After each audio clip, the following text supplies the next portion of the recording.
подскажет. Появился у меня такой стук, сцепление выжимаю, и тут появляется жесткий стук. Сейчас машину заведу, может кто в курсе, пацаки, а ну подсказывайте.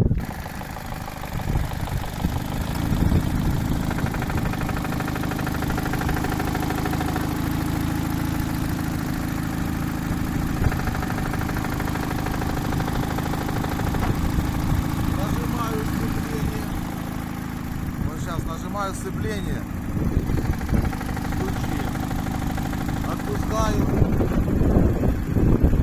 нажимаю.